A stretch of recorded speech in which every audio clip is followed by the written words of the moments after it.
गुलामी बनेको छैन सबैलाई थाहा छ नि नेपाल यो आर्मीको गाडी गस्तीमा हिँड्दै गएको हो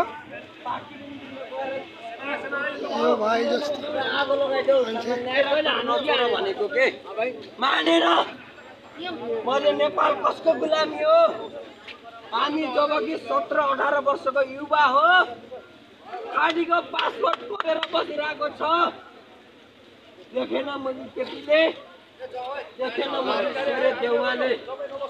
हामीलाई कुनै मतलब छैन कसैले चोर छ किन होला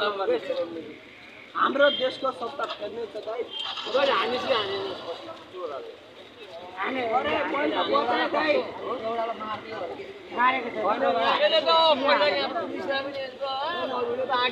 मैले मुझे छोड्न चाहन्न के मेरो नेपाल मेरो आमा हो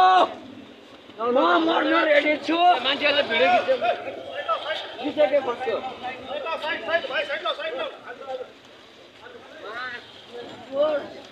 नेपाल मोदी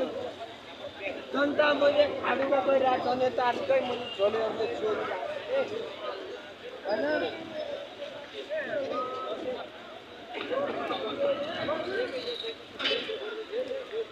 आर्मीको गाडी पनि आइसक्नु भएछ हेर्नु भएछ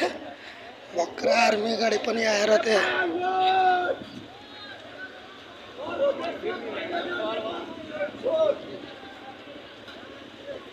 राति 3 बजेसम्म म आन्दोलनमा थिएँ यहाँ मैले यहाँ ट्रकको गाडीमा ठगेर पनि फर्चुनर कार लुटेर अहिले पनि हुनसक्छ हेर्दै जानु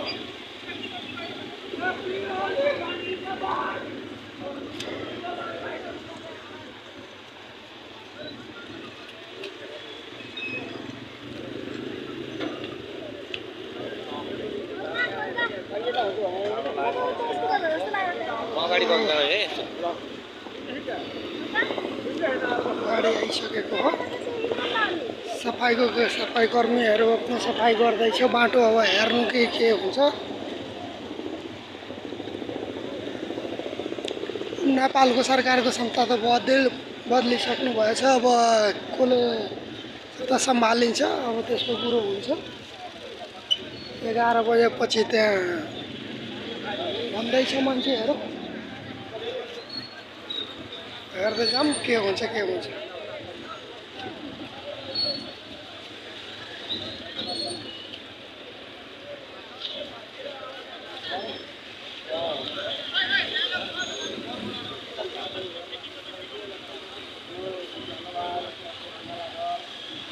नेपालमा जस्तो भुचालको जस्तै आइसक्यो हिजो अस्ति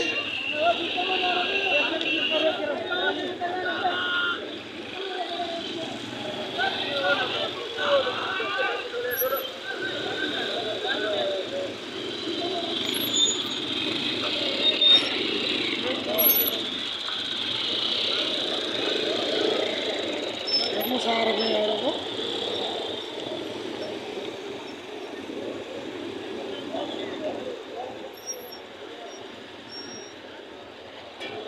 दृश्य आजको लामो चौडो भइसकेको हो केही भन्नु सक्दैन मान्छेले